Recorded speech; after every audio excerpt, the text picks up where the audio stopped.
آپ کا کیا پلان ہے کہ کتنی عمر کا بندہ ہونا چاہیے؟ کیونکہ پہلے جو آپ کی شادی ہوئی ہے وہ اوور ایج کے ساتھ ہوئی ہے، 50 سے 55 سال ان کی ایج تھی، تو اب آپ کیا خواہش رکھتی ہیں دل کے اندر؟ وہ تو مجبوری تھی نا ان سے شادی کرنا، تو اب تو میری خواہش ہے کہ کوئی جوان سا لڑکا ہو جو میرے سائز کا ہی ہو، مطلب ایج میری جتنی ہو۔ السلام علیکم ناظرین، آپ کا میزبان دلشاد حسین آپ کی خدمت میں حاضر ہے۔ ناظرین، اس ٹائم ایک چھوٹی سی عمر کی لڑکی میرے پاس موجود ہے، اور ان کی جو شادی ہوئی تھی آج سے کوئی 2 سال پہلے 50 سے 55 سالہ ایک بوڑھے بابے کے ساتھ ہوئی تھی۔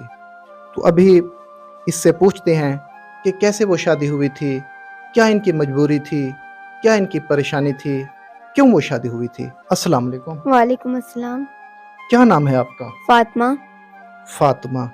فاطمہ، مجھے یہ بتائیں، آپ کی 50 سے 55 سالہ بوڑھے بابے کے ساتھ جو شادی ہوئی تھی، کیوں شادی ہوئی تھی، کیا وجہ بنی؟ وجہ یہ تھی کہ ہمارے گھر کے پاس ہی ان کی دکان تھی پرچون کی، اور ہم ان سے سودا وغیرہ لینے جاتے تھے اور ادھار سودا بھی لے لیا کرتے تھے۔ ٹھیک ہے۔ تو ادھار جب لیتے تھے تو وہ ہمارے بہت سارے پیسے بن گئے، لاکھ روپیہ تقریباً بن گیا 3 مہینوں کا۔ تو پھر کرونا کا ٹائم تھا اس ٹائم، تو میں جاب کرتی تھی تو انہوں نے مجھے جاب سے بھی نکال دیا، کیونکہ کرونا تھا، ساری جابز وغیرہ بند ہو گئی تھی، سب کام بند ہو گئے تھے، تو پھر وہاں سے بھی نکل گئی، جس کی وجہ سے پھر ہم لوگ پیسے بھی نہیں دے سکے۔ میری مما بھی گھروں میں کام کرتی ہیں، تو اس لیے پھر اتنے ہم پیسے نہیں دے سکے۔ تو پھر انہوں نے بولا کہ اگر آپ لوگ پیسے نہیں دے سکتے تو پھر شادی کریں، تو یعنی کہ رشتہ دے دیں پھر؟ جی، اچھا، تو اس لیے پھر بات وغیرہ ہوئی اور رشتہ پکا ہوا، اور اس لیے شادی کرنی پڑی۔ اچھا، مجھے یہ بتائیں، آپ کی ایج کتنی ہے؟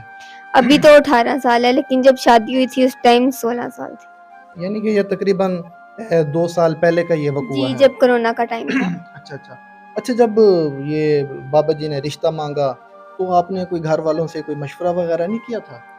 مشورہ کیا کرتے، جب ہم نے ان کے پیسے وغیرہ دینے تھے اور وہ دے نہیں سکے تھے، تو پھر آخر میں ہمیں یہی ایک ملا کہ شادی کر لی جائے۔ اچھا، پھر مجھے یہ بتائیں، وہ شادی جو ہے جو بوڑھے بابے کے ساتھ آپ کی ہوئی تھی، یہ کتنا عرصہ تقریباً چلی ہے؟ یہ 5 سے 6 مہینے چلی، اس کے بعد ان کی ڈیتھ ہو گئی۔ اچھا، ان کی ڈیتھ ہو گئی۔ جی، صحیح ہے۔ تو پھر اس کے بعد کیا ہوا؟ پھر اس کے بعد ان کے بچے تھے، وہ کافی جوان تھے، تو ان کو میں نے بولا، ان کو خرچہ اٹھانے کو کہا، لیکن انہوں نے تو ہماری ایک بھی نہیں سنی۔ وہ کہتے کہ ہم آپ کو نہیں جانتے، ہمارے پاپا جانتے تھے، اب وہ نہیں رہے، تو اب ہمارا بھی کوئی رشتہ نہیں۔ صحیح ہے۔ یعنی کہ ان کے جو بچے تھے انہوں نے بھی بعد میں آپ کے ساتھ تعلقی کا یعنی کہ اظہار کیا ہے کہ ہم آپ کو جانتے نہیں ہیں، یعنی کہ انہوں نے کوئی آپ کو سپورٹ وغیرہ نہیں کی؟ بالکل بھی نہیں کی، انہوں نے تو پہچاننے سے انکار کر دیا۔ انہوں نے کہا جب ہمارے پاپا ہی نہیں ہے تو پھر۔ صحیح ہے۔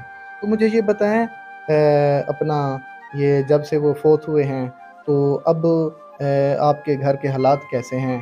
گھر کے حالات بہت خراب ہیں، خرچہ بہت مشکل سے ہوتا ہے، تو اب تو پھر بہت مشکل ہے سب کچھ۔ اچھا، مجھے یہ بتائیں، اب آپ کیا چاہتی ہیں؟ پہلے تو آپ کی شادی ہوئی تھی ایک بوڑھے بابے کے ساتھ، چلو مجبوری کی وجہ سے ہو جاتا ہے، ایک ایکسیڈنٹ سمجھیں یا مجبوری سمجھیں، تو مجبوری بڑا کچھ کروا دیتی ہے، سیدھی سی بات ہے۔ تو اب آپ کا کیا پلان ہے آگے بھی؟ ابھی آپ نوجوان ہیں، چھوٹی سی آپ کی عمر ہے، 18 سال آپ کی ایج ہے، سیدھی سی بات ہے، اور آگے آپ نے کیا سوچا ہے کہ آگے کوئی رشتہ وغیرہ کرنا چاہتی ہیں کہ نہیں؟ جی بالکل، اکیلے رہنا بہت مشکل ہے، اور خرچے تو بالکل بھی نہیں اٹھائے جاتے، تو اس لیے میں نے سوچا ہے کہ اب میں دوبارہ شادی کروں گی۔ تو اب آپ کا کیا پلان ہے کہ کتنی عمر کا بندہ ہونا چاہیے؟ کیونکہ پہلے جو آپ کی شادی ہوئی ہے وہ اوور ایج کے ساتھ ہوئی ہے، 50 سے 55 سال ان کی ایج تھی، تو اب آپ کیا خواہش رکھتی ہیں دل کے اندر؟ وہ تو مجبوری تھی نا ان سے شادی کرنا، تو اب تو میری خواہش ہے کہ کوئی جوان سا لڑکا ہو جو میرے سائز کا ہی ہو، مطلب ایج میری جتنی ہو، یعنی کہ 18 سال کا ہو، 20 کا ہو جائے، 20-25 سال کا ہو جائے۔ یعنی کہ 25 سے اوپر نہ ہو؟ جی بالکل۔ 25 سے نیچے ہو؟ جی، اچھا، مجھے یہ بتائیں، آپ کی تعلیم کیا ہے؟ میں نے گریجویشن کیا ہوا۔ گریجویشن کیا ہوا جی، ہے؟ اس کے علاوہ کوئی کورس وغیرہ جیسے ہوتا ہے، کوئی انجینئرنگ کا کورس ہوتا ہے یا کوئی دیگر ڈپلومے وغیرہ ہوتے میں ہیں؟ نے ڈیجیٹل مارکیٹنگ کا کورس کیا ہوا ہے، وہی میں جاب وغیرہ بھی کر رہی تھی، اچھا، تو بس پھر جب جاب ختم ہوئی تو اس کے بعد سے کوئی کام وغیرہ نہیں کیا۔ کوئی کام وغیرہ نہیں کیا؟ جی۔